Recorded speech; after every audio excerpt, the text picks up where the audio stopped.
Hello everyone, this is Daniel Keys, and today I'm going to take you on a special journey to one of my favorite cities in the whole world, Paris.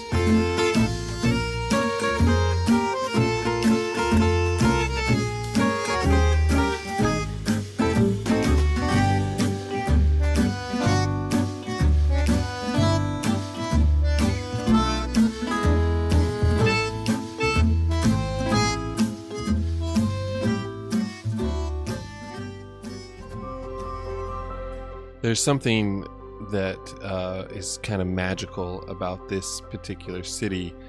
I've only been a few times, but extended stays each time, and often with friends.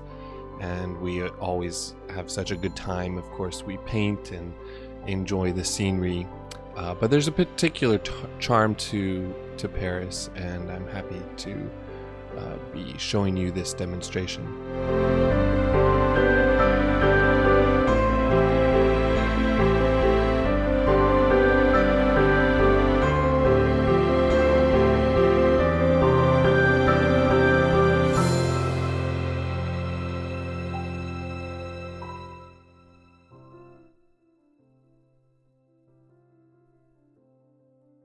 So Montmartre is a particular neighborhood in Paris. It's on a hill, and it used to be at one time the artist village or community. And there's a particular charm to this neighborhood. I like it quite a bit. The whole city is full of tourists, of course, but I find that if I rent an apartment or stay with friends in places, I can often live like a local. And so here in this neighborhood, I found an apartment. Of course, it's 7 stories high, so the view is incredible. And it had a terrace that allowed me and my friend, the artist Richard Carter, and I to paint on the terrace. And you've probably seen many of his paintings of that scene. It's sort of become a signature series for him, and they're quite beautiful. One thing to note, it's 7 floors up, as I said, and the building is quite old. It has no lift in it, so that's 7 flights of stairs.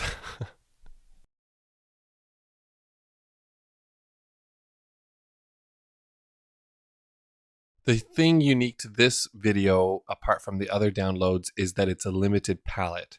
I'm using yellow ochre pale, cadmium red, and ultramarine blue deep, along with titanium white, and those are my only colors. So it's a very limited palette.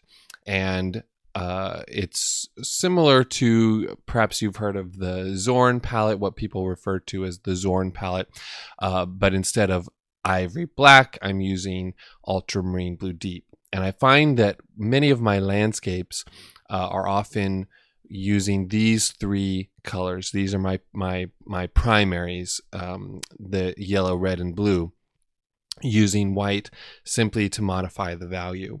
And here I'm going to get started, and so you're seeing me kind of mix quite a bit of paint, and that's because I'm trying to figure out that first note of color. And it's a very hazy day in Paris, and so I'm starting with some of the sky color, but I'm wanting to mix the right amount of those 3 colors. The entire painting using these 3 colors, most of each shape of color is going to have all 3 in it. It's just going to be dominant red, yellow, or blue. And so in this case, starting with the sky, or just starting anywhere, I feel that it's important to get that start right. Even though it's very light in value, and it seems like it wouldn't be that important, its background or its sky, it just has to have a lot of white in it. The tone to me is important, or that temperature is important, because it can almost set the key for the rest of the painting. So if I make it too yellow, I'll probably make the entire painting too yellow, or if I make it too blue or too red. That first thing you put down often influences or sets the tone for the rest of the painting. So I want to make sure to get that right. The relationships, when I say it kind of sets the key, if I made the initial marks too yellow, I can still have a successful painting by perhaps making the entire thing a little too yellow, but having the relationships right. Only in this case, I'm trying not to do that. I'm trying to paint what I see because I want this to be a study of what I'm actually observing. Now I'm putting in, I'm starting at the top and I'm going to work my way down the um, canvas there. It's important to me that there be a sense of order to this particular painting because it's such a complex looking scene. There's so much going on as far as all of these buildings, great distance, and of course iconic symbols like the Eiffel Tower. And so I want to make sure to have some sense of order. So you're going to see me work from top to bottom. It's a very hazy day, so those initial colors at the top, working my way down, start with a lot of white in those mixtures. So it leans more towards the yellow ochre and the red, but it does have a little bit of blue in with a lot of white in that sky. And then I start to put in a little more blue and a little more red. So the whole painting, I mean, this whole video, it's just those three colors. So you can't ask what colors did he mix to get that. It's just those three. You've got three guesses. But it's the ratio of those colors. How much red, how much yellow, how much blue, and then of course the amount of white to adjust the value.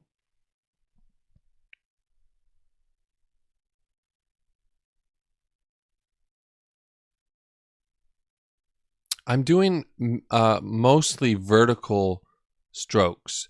You'll notice that even though it's a horizontal line, I'll go over it with these vertical strokes.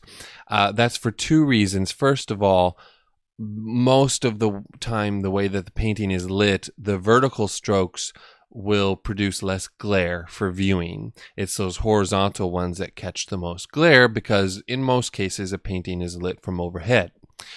Secondly, I like to do a series of vertical strokes in order to paint a horizontal line because I often achieve a much looser, more painterly effect. Okay, so you're going to see more and more color put into these strokes as I come down further on the panel. You're also going to see more warmth. That distant kind of hill, that distant horizon line has more blue, and then you see more of the red and yellow as I come down, and more violet colors. Again, it's pretty clear to see what I'm mixing because it's only those three colors.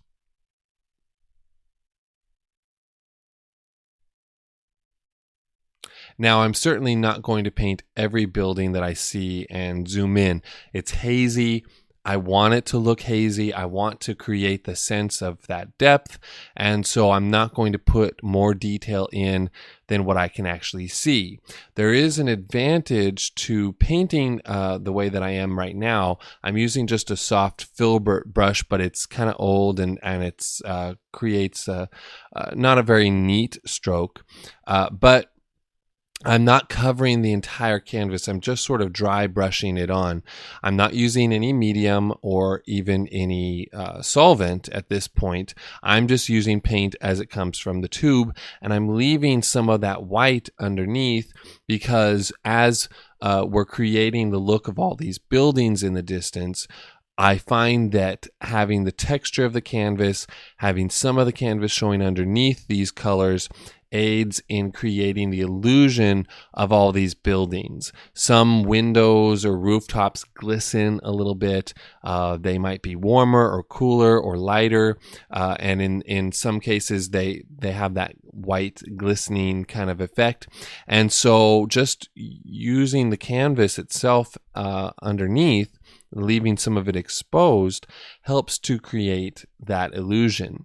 When you're painting from life, it's all about timing. I mean, time is of the essence. And so you're trying to be efficient. You're not able to paint every little detail for the sake of time. So you want to imply those details. And using the texture of the canvas, or using even a wash, if you put a wash down first, something to plan ahead and use every tool you have in order to create those illusions, to mimic what you're observing.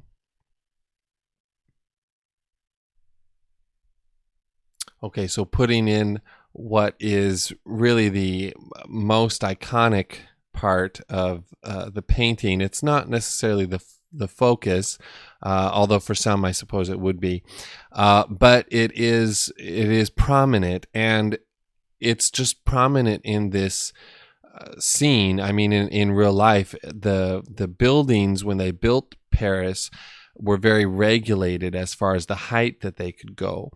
And then you have this tower that it's just enormous. I mean, it looks big enough in photos, but when you really compare it to the size of these buildings, it just comes up out of this whole area of much shorter buildings, and it's massive. It's just huge, and of course, it's a shape that is so recognizable. So I'm quickly putting it in. You'll notice I've switched to a different brush. This is one of Rosemary's Eclipse combers, and it's a small one.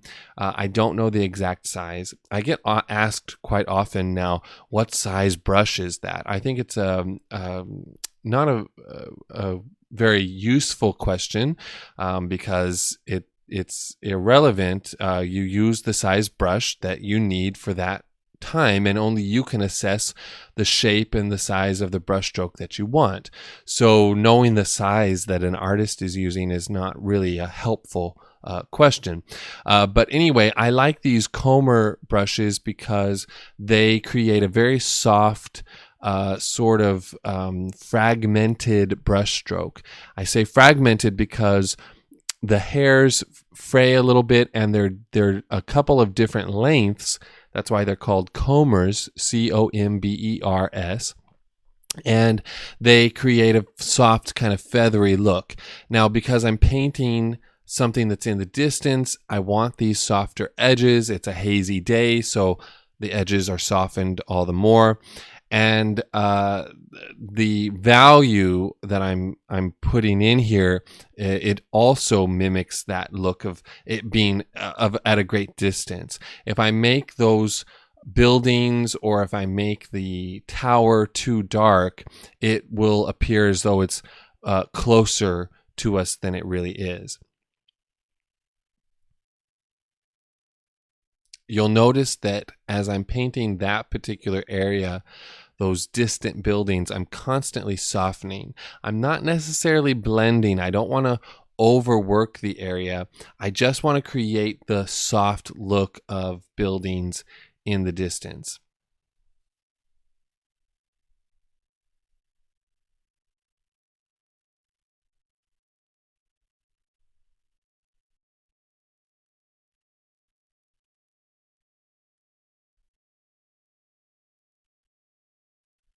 I'll continue adding little bits of different color and different value.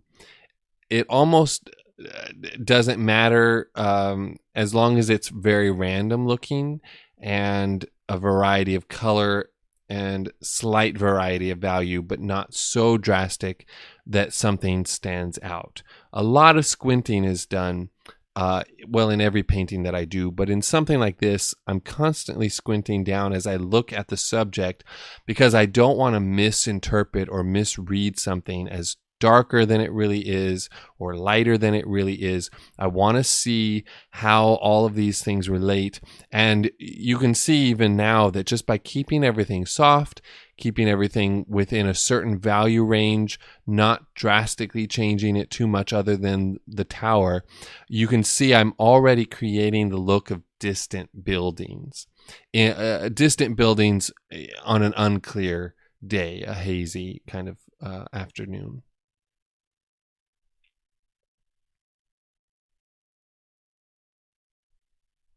Still using my small comber, this building, this dome, is iconic as well.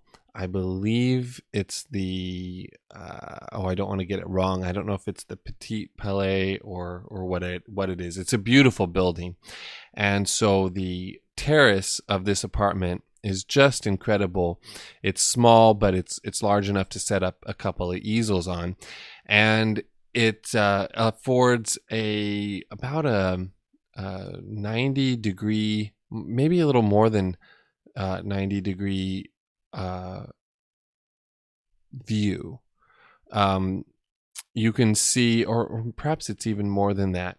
It's not 360, but it's probably 180. I take that back, not 90, but it's about 180 degrees of view, and it's just incredible. And because you're on a hill and it's 7 floors up, you get this wonderful view of the rooftops and everything from the Eiffel Tower to the Arc de Triomphe.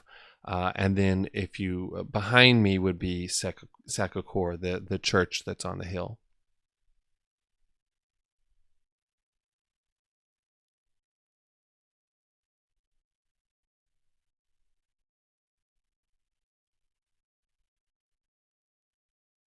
I was, even though I felt I knew what I was doing, I was still surprised every time I'd put down a color and how much white it takes as I'm putting these marks down. In order to keep everything looking distant, it just requires a lot of light, a lot of white in order to keep the values very light.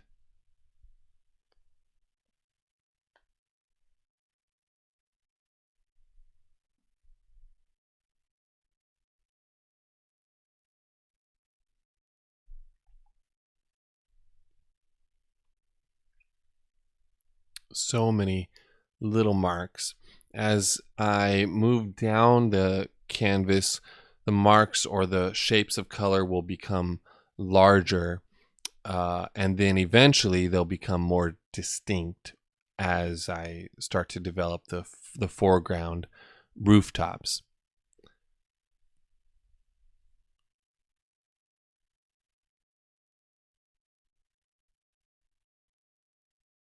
I'm measuring when I hold my brush up like that. You can't see the whole thing, but I'm measuring because I'm going to start painting the uh, chimneys that are on these rooftops. There's these clusters of chimneys, and they're quite interesting. Of course, they're much closer, so they're going to have more color, more light and shadow, and they're going to become part of a focal area. And so I first wanted to measure and compare them in height from my perspective, in height compared to the tower, and make sure that I got the perspective accurate, make sure I get the proportions accurate. I'm not a slave to the proportions necessarily. This is such a complex group of buildings and awkward angles, and there's definitely a charm to all of it because they're not all the same. They're not all straight. They're not all perfect. It's funny to me what we accept in Europe as charming, things that we would never really tolerate here in the States. But for some reason there, it's quaint and cute. But anyway, so because there's all of these awkward angles and imperfect lines, I'm not necessarily going to be a slave to all of them. I'm just going to try to block most of them in and create a composition that I like.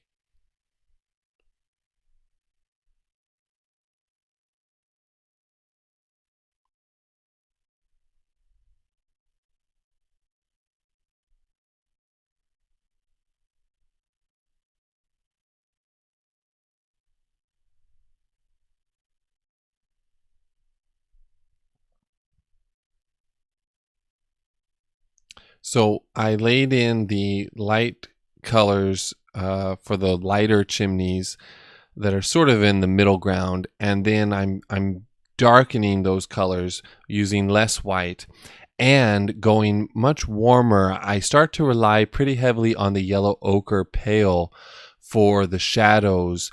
I'll oftentimes start with a lavender gray using the red and the blue, but then I'll go right for that yellow ochre pale, sometimes just straight yellow ochre pale into that gray, and it creates a nice warm shadow. It's just amazing. You're going to see me do that quite a bit. I do that very often in my paintings, particularly if it's white stone or facade or a statue or something that's fairly white. I think that a common mistake is people make their shadows, artists make their shadows too blue. And while during a bright sunset with very warm light, you might end up with a lot of blue in your shadows, on a hazy day like this or indoors, you're not going to find blue shadows. There's going to be some color. There's going to be some warmth to it. If you make them all too cold, things will really start to look dead. So I find that there's more warmth to them. Still using my little comber, that Eclipse comber, and you can see I'm really loosely putting things in. I mean, it's deliberate in its placement and in its size. I am being aware of the drawing. I am being aware of the value and the color. But as far as application goes, I'm creating more interest by just loosely putting things in, kind of in a painterly way, rather than really trying to make it perfect. I think I learned that it was a great lesson from the artist whom I admire the most, Richard Schmid. I had painted a small chicken coop or something like that, some sort of a shed in a garden. And it looked okay. I mean, the color was good. The values were great. Everything about it was accurate, and it still didn't look right. And Mr. Richard helped me and came along, and he just he almost messed up the rooftop, the line at the top of the roof. And in order to make it a little more painterly, he broke that line a bit, softer brush marks or just sort of looser, less perfect brush marking. And suddenly it looked more accurate than it previously did when I had done it, what I thought was a little more perfectly. And so it was a great lesson, and I really appreciate it because I'm utilizing that lesson in what I'm doing today.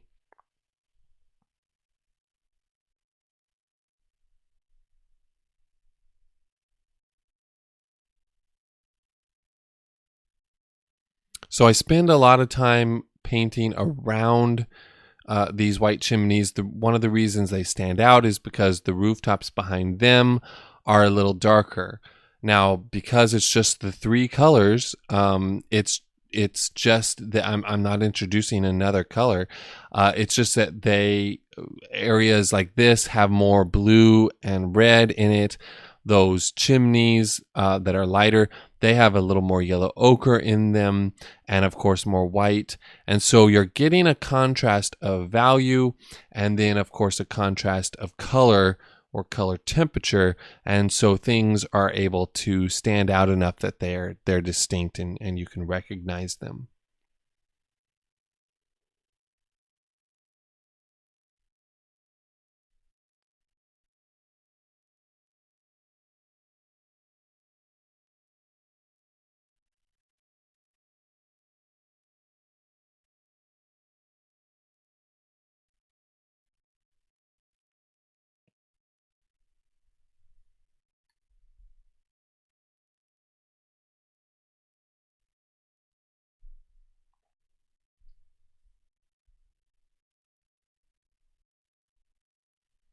This painting is small. It's only 6 by 10 inches, and it's just a lot of little brush strokes, little shapes of color, sort of like putting a puzzle together. And you have to, I've learned, you have to trust yourself when doing a painting like this, because even for me, I feel experienced. I've painted this scene before.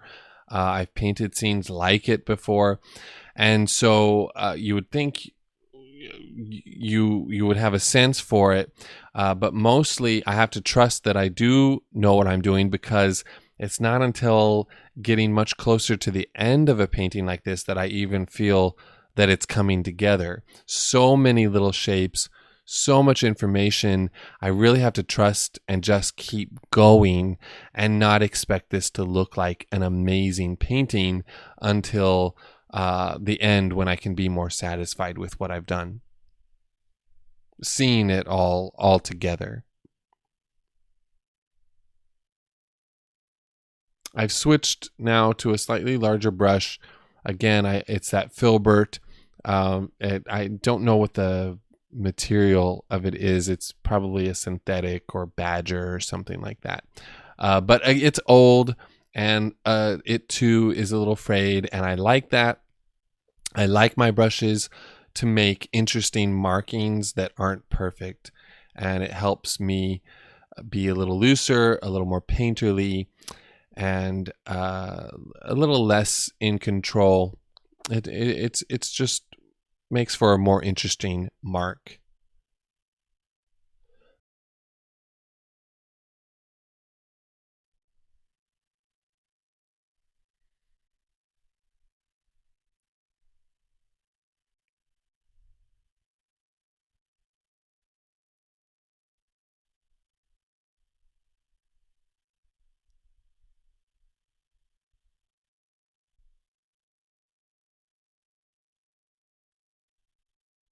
It's amazing the color variety you get from just the primaries.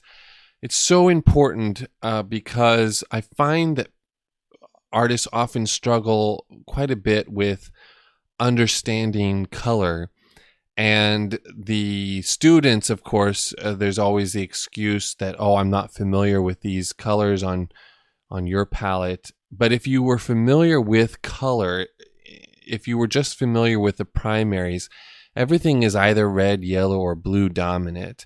And so if you understood the primaries, it kind of wouldn't matter what colors you're using or what you're familiar with or not familiar with. You still would understand what color does and what happens when you mix one with the other. And so working with a limited palette, it's not something that I do except in studies like these. I certainly wouldn't paint flowers this way. But it's such a good exercise, and I do highly recommend it, because you can see how versatile these colors are, even just being three of them. But then you also start to gain an understanding of what red does, what yellow does, what blue does, and what happens when you mix the three together. It's really fascinating, and I feel it's a good lesson. Okay, you can see the all the texture that we're creating by not covering the whole canvas, and also I haven't been thinning the paint, so the paint's applied just as it comes from the tube, and it's got a certain thickness to it. And so it's really nice to be able to create the look of more with so little, because it looks like there's a lot going on. It looks like all these distant buildings, when really it's just making the most of the little that we have. All right, the side of this building, I put down it's predominantly white with yellow ochre in it, though it has all three colors in it. It's just leaning more heavily towards the yellow ochre. And then I go for that gray shadow. It's, again, the three colors, but not as much ochre, perhaps more blue and red and white first. And you're going to see me put that on the shadow side of the building, even though the shadows really should be a bit warmer. The stone or whatever that wall is itself has a warmth to it, and then this light creates some cooler tones to the light and warmer shadows. So even though I put in that gray, notice I'm going to put in straight yellow ochre in those shadows, right into that gray. Using my comber brush, I'm just going to work that in. And I like to do this a lot with buildings where I'll put in the cooler tone, even though that's not what I really want for the shadow. I want elements of it, and then I'll just go right in with that yellow ochre pale. See what that did to warm up that side, that shadow area, and now it looks accurate. But I like to start with that grayer color first. Now, notice how dark you can go by not mixing white in with the red and the blue. I'm going to start to lay in some of the windows. This is so interesting. I love doing this. So you'll notice that I start at the top of the window and then I drag the paint down. If you study buildings and you study windows, you'll notice that because of the way that light works and because of the side of the wall and what it's obstructing, you'll notice that it's darker at the tops and then light starts to kind of make its way in at the bottoms. And so I start that way and then I drag into the paint. It starts to mix with that lighter color, and so it lightens on the way down. Or I'll just paint, I'll mix a lighter color and work that into the bottoms. But if you'll paint your windows that way, don't make them solid dark. Make the tops a little darker, or just look and pay attention and see what's actually happening. But oftentimes there's more darkness at the top because of the shadow, and there it gets a little lighter near the bottom of that window opening because some light is coming through. So see, I put a little bit of white in with the color and then worked it up into that bottom of the window to further to push that effect.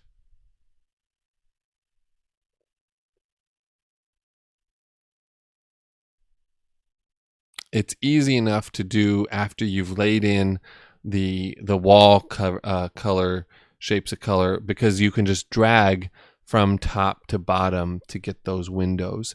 Just don't make them solid. That's all you have to do. Just start at the top, drag down, and don't make it solid. I'm warming up the shadow area, those chimneys, because it's such a hazy day.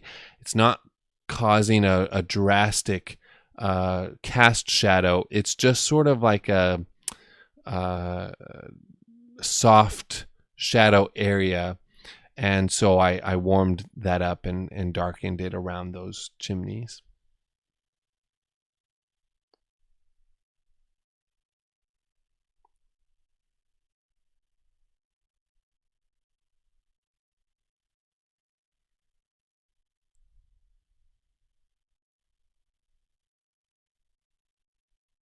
Going a little darker in that shadow area of the wall and underneath the roof line, keeping it warm with just straight yellow ochre pale.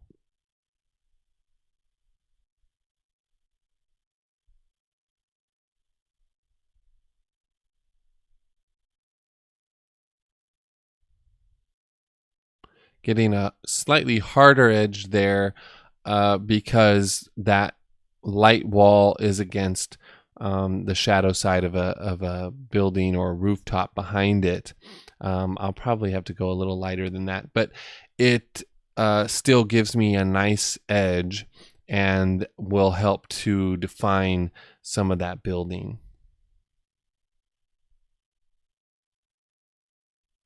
Again, using a brush and a light touch, not trying to cover every little bit of the canvas, but rather letting some of it work to my advantage and show through to create a softer, looser, more painterly look.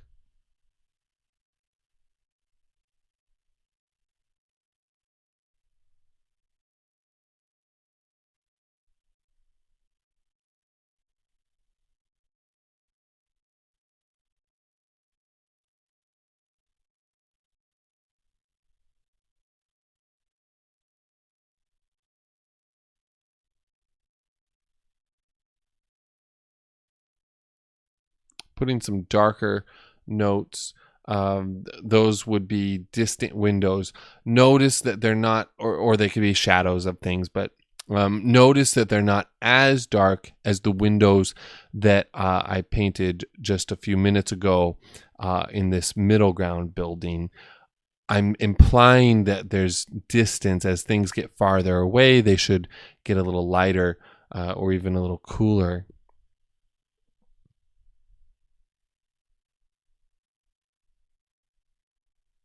That all further enhances this sense of depth.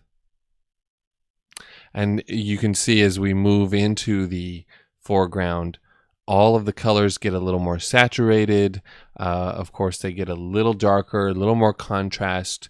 It's just because it's successful because we've established this order. When we started, everything was so pale, it was so slight, just a lot of white. And then as we move down, less white, so more of those three primary colors, and then some sharper edges, even thicker paint, I think, in some spots. Anything to help create that sense of order so that things, the most important things, are coming forward and more distinct.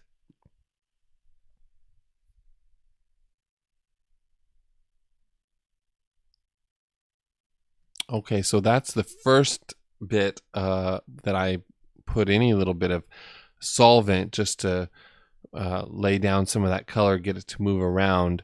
The rest of the time I've just been using paint straight from the tube.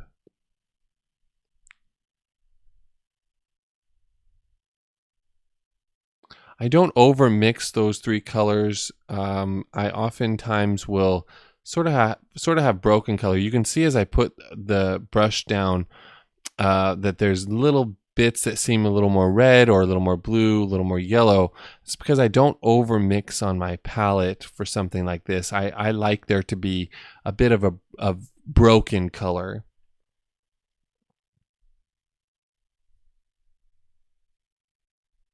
As I'm painting, I'm not even necessarily thinking about what these things are. You know, is it a chimney? Is it a wall? Is it I don't even know what some of these things are. All of these buildings are so old. It's really just totally separating from that, compartmentalizing, thinking in terms of just shapes of color, like I've explained so many times in my previous downloads or in my lecture observations. I explain what I'm looking for, what I'm thinking as I'm looking at whatever I'm painting, and I'm just breaking it down into shapes of color. I don't really need to know what all of these things are. I don't need to know the anatomy of these buildings. I mean, somewhat, in order to perhaps get some of the perspective. But mostly, if I just follow along and paint these shapes of color, and I focus on getting the right shape, the right value, the right color in the right place, then I can just put it all together and it'll look like what it's supposed to look like.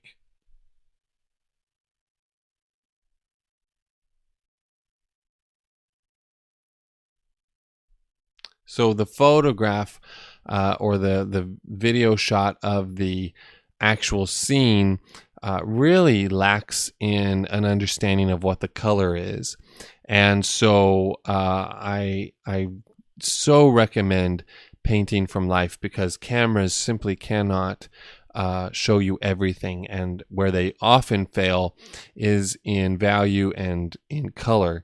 And so there's a little bit more color, I think, to the painting, and I think that shows when it's compared to the subject photograph or videography.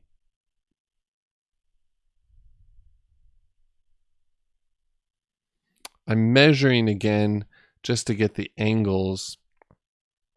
I'm also going to end up covering part of the cement wall or chimney, whatever those browner kind of areas are.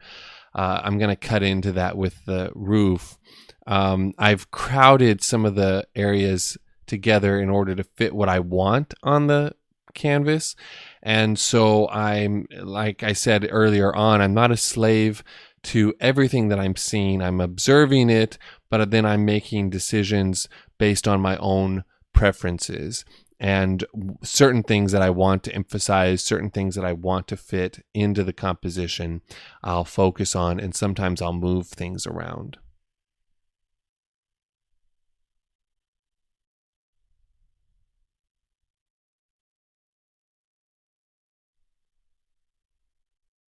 By going dark enough with the value of this particular roof on this building, it really helps to emphasize that sense of distance, everything behind it being so faded, so muted, and then this being much, much darker in value, a lot more color.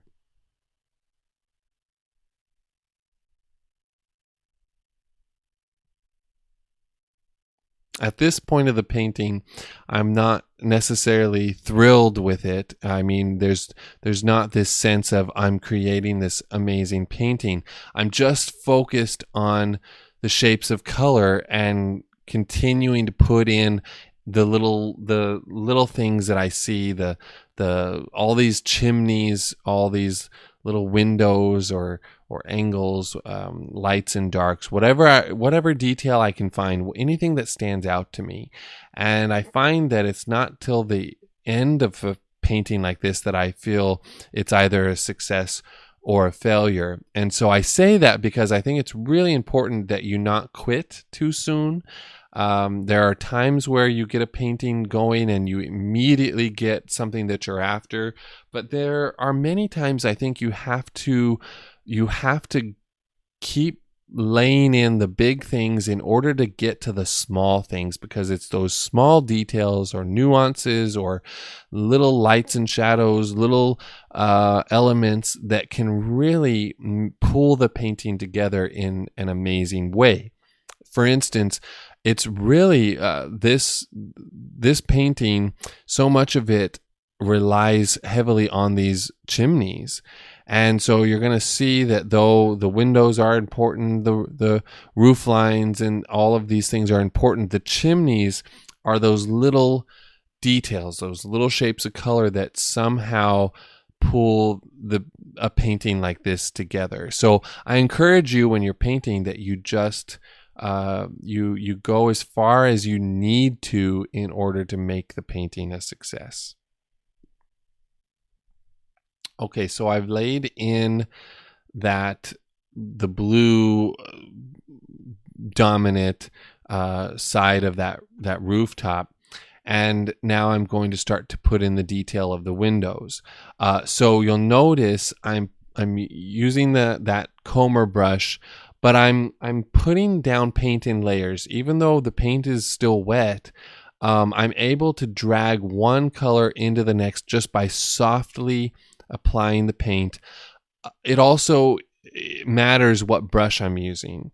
Notice how long the hairs are, how long those bristles are on a brush like this. If the hairs were cut too short, if I were using a bright, I notice some artists, some beginners especially, they have all short hair brushes and they end up taking more paint off than they put on oftentimes. If there's, it's not a magic brush, there's logic behind this. If the hairs are long enough to be flexible, then with a light touch I can put down paint and not worry about dragging off any layer underneath, because of the light touch I can afford to those longer hairs. So by putting down the blue, it wasn't so thin. It wasn't thinned with Gamsol, or I mean with solvent, but it wasn't so thick that I couldn't put another layer on top, even something a completely different value like that white color for the trim. And then even into that, I'm putting in the dark of the window panes. Light touch, dragging down. Also, picking up fresh paint nearly every time I put a brush stroke down. What you can't see is I've got paper towels that I'm constantly wiping my brush on. When I put a stroke down and it does pick up a little bit of color underneath, I wipe off the paint on my paper towel and then pick up fresh paint.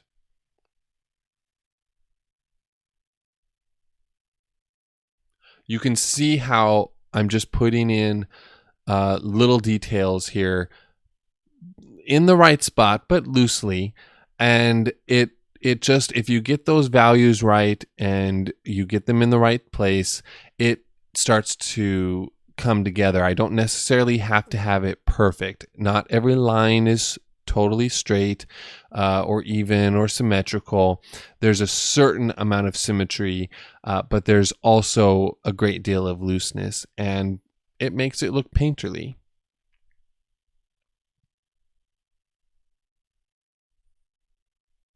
You could definitely spend a lot of time making these things perfect, and that would be totally okay. My personal aesthetic is I like things a little looser, just more brushy and a little less predictable.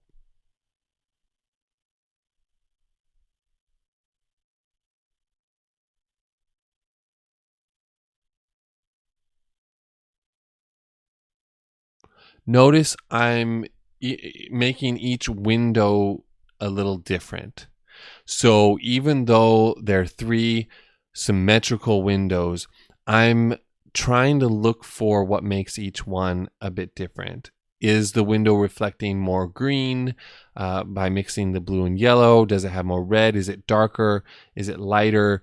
What about it could be a little different one to the next?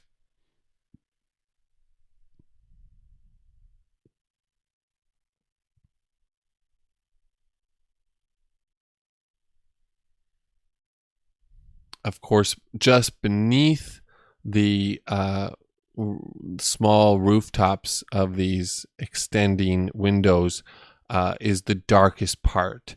And so I just get darker and darker. Even though there's a lot of blue in it, notice how much red I'm putting into those shadows because I want them to have warmth to them.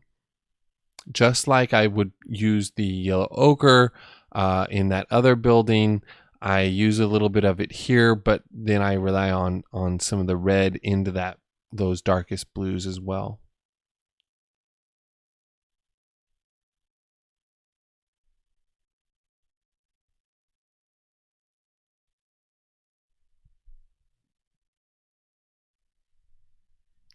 Now the painting starting to make sense, starting to come together. It's just because enough detail is starting to be put in. I'm adding more white, but notice it's nearer the bottom of the trim on the windows. As I go toward the top, it's darker and warmer because it's going into the shadow, those almost like awning type roof lines are casting a shadow down. So as even the white trim goes up into those shadows, it has to get darker. And now just putting a bit of the light on the tops of those very loosely and softening, breaking those lines. I don't need all these perfect little lines.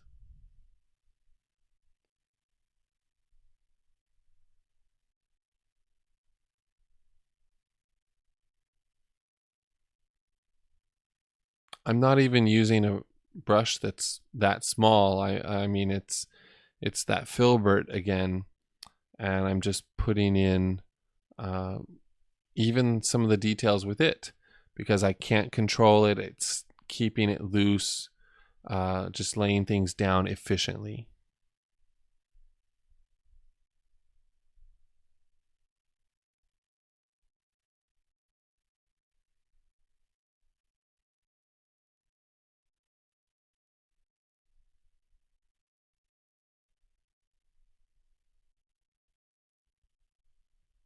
Okay, putting in the chimney areas on this building, they're not white like the other building. They're gray or kind of a concrete color, and so it's all three colors mixed together, but perhaps dominant red and yellow rather than too much blue.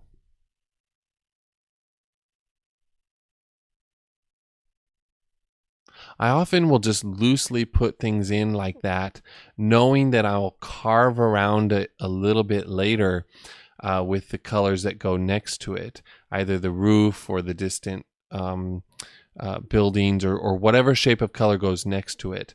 I don't worry about necessarily drawing it perfectly or I wanted the approximate size, the correct size in the right place, but I also know that I'm going to be able to clean up some of the lines of it later. So I don't necessarily try to get these perfect brushstrokes down. I just try to be quick about it.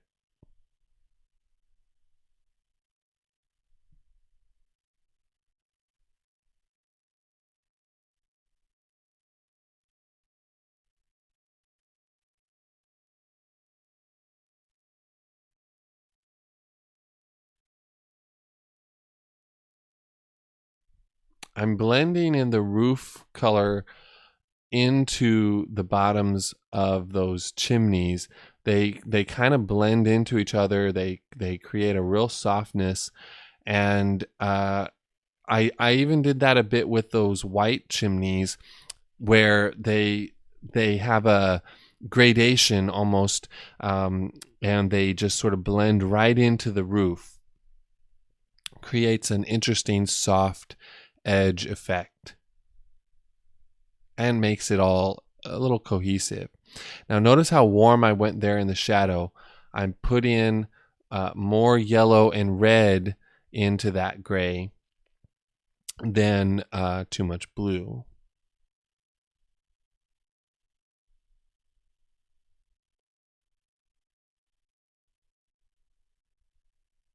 These chimneys are fascinating because they're concrete or whatever they are. And then the tops of them, which I'll paint in a little bit, they almost look like clay. Maybe they are made of clay, but they look like clay pots or something on the tops of these concrete walls, and they're just so fascinating. And there's always some random cluster. It's not like an orderly, symmetrical anything. I assume they were all put up there at the same time, but they almost seem like they weren't and that they're kind of random.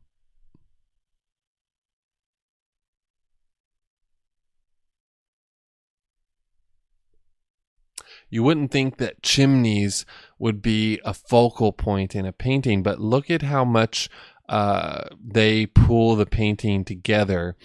They really, because the values are dark enough, there's some contrast to them. They really stand out, and they just pull this whole thing together.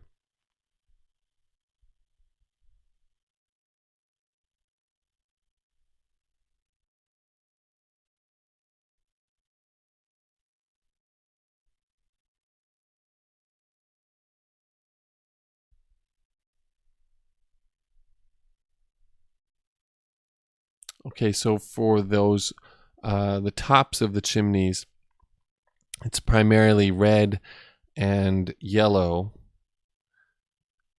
quite a bit of color, and I just test it there, and then I have to adjust to make it a little lighter. There we go.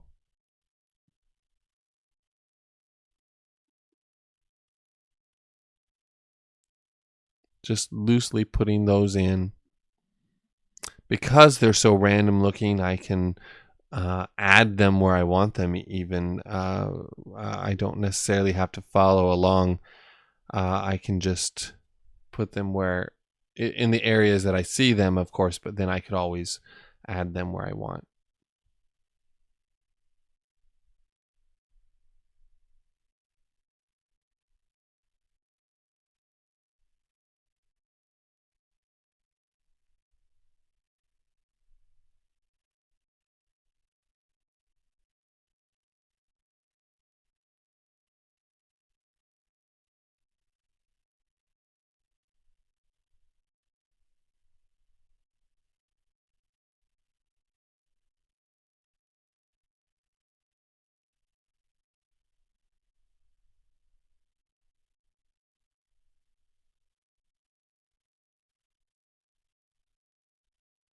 Some of them are taller than others, some are shorter. It's just that it seems like they're the most colorful part of any of that chimney.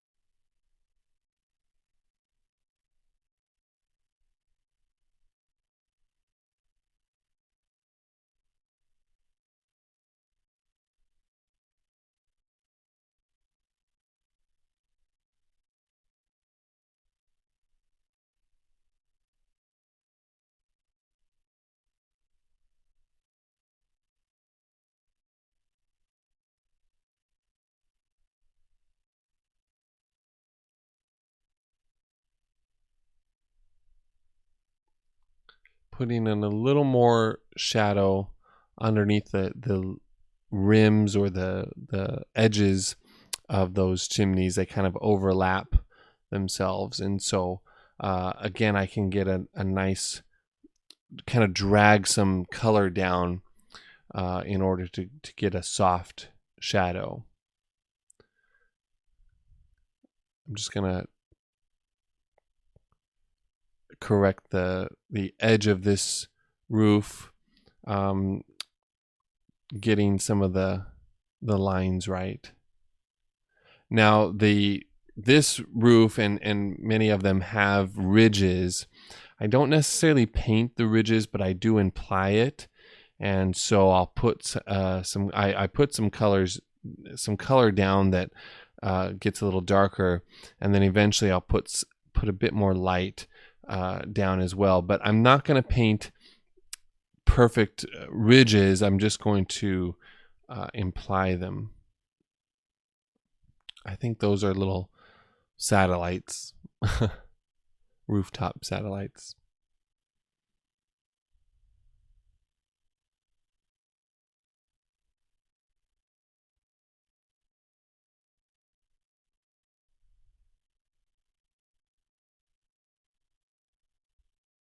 Put a few more chimneys in the distance.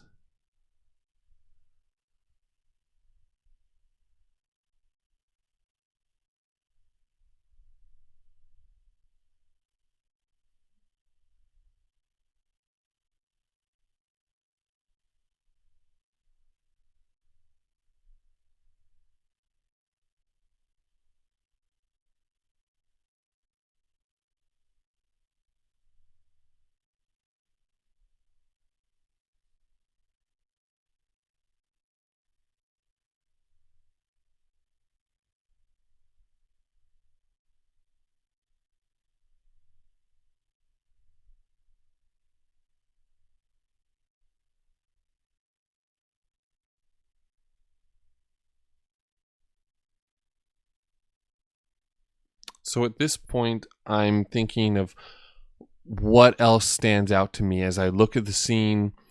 What can I add to the painting? And I'm mostly just looking for small details.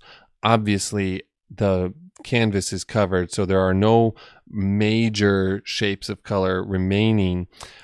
So there's nothing drastic. You know, you have to think if all the major shapes are there, there's nothing drastic I can put down or nothing big I could put down that would drastically change it. So anything lacking must be small. It must be something that's small and easy to overlook. So with a painting like this, now I'm looking for those small things. I'm looking for the little details, little nuances, anything that stands out enough that it's worthy of putting in. That extra shoe you just saw previously underneath the palette there was my friend Richie coming to check on me and check on the painting, see if he approves.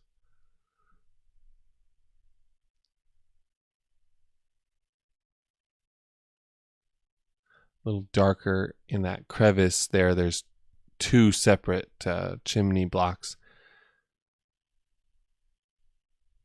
These little dark notes are important because they're in the the foreground area of the painting. So it helps that now we have a more complete range of values. The lightest values being in the distance, and our darkest values being nearest us.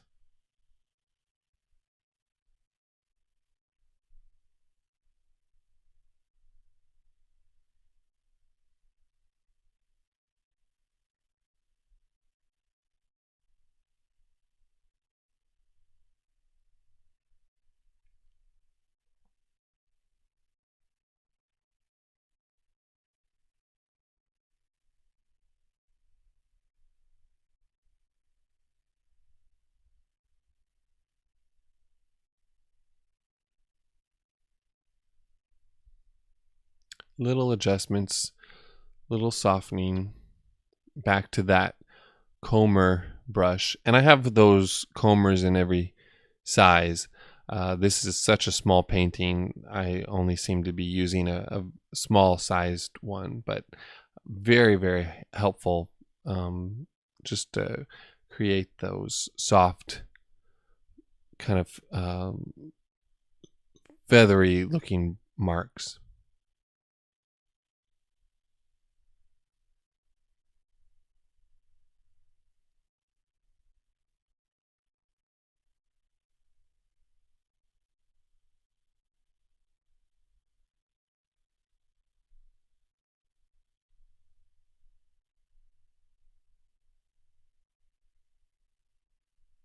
Oh, sorry, my hand covered that a little bit. I was just putting in a little more yellow ochre to the light gray.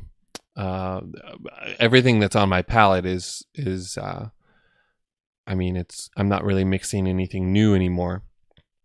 Just pulling from the piles that I've made over the course of this painting and adding more red, more yellow, and more blue.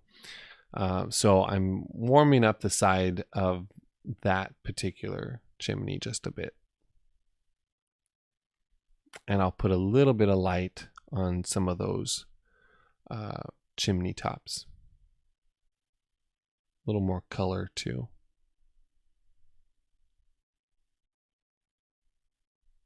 It's those little bits of red kind of stand out amidst all that gray, makes for a nice bit of contrast.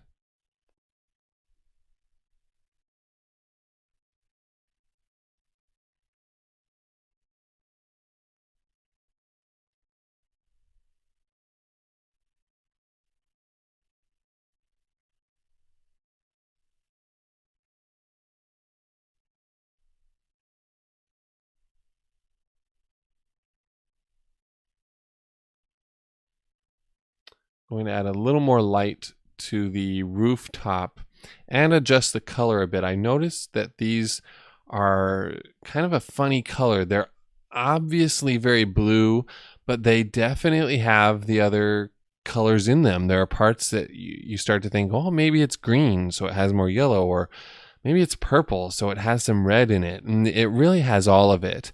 And so it's just this back and forth of trying to get the right tone. But I kind of like it to be a gradation or to have some kind of variety to it. So the colors that I put down before kind of help to act as those ridges, and then I can just put down some light into it and leave everything kind of implied, and it works pretty well. I'll do the same thing here for this roof, also covering up a little bit more of the canvas.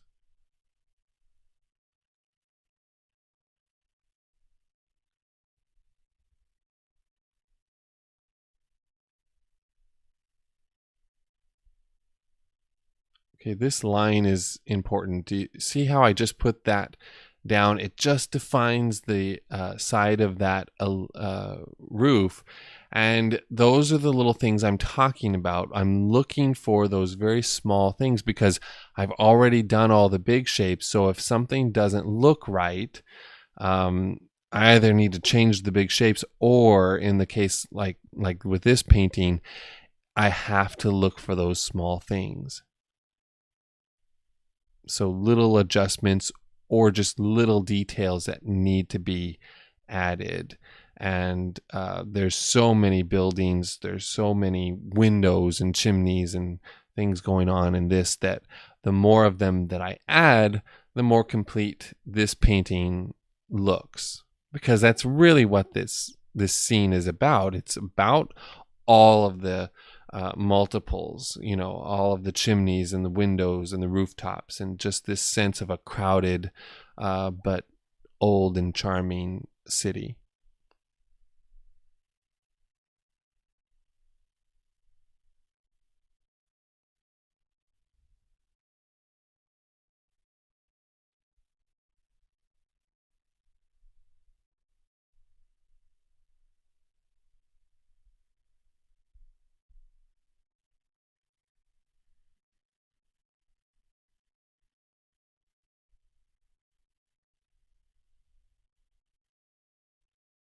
Just defining the side of that chimney a little bit more, using some yellow ochre pale to get some warmth. And there you have it, the rooftops of Montmartre. I hope you enjoyed this, and that you will hopefully be inspired to go out and travel, or paint where you are. Find the beauty where you are. It's everywhere. Thanks for watching.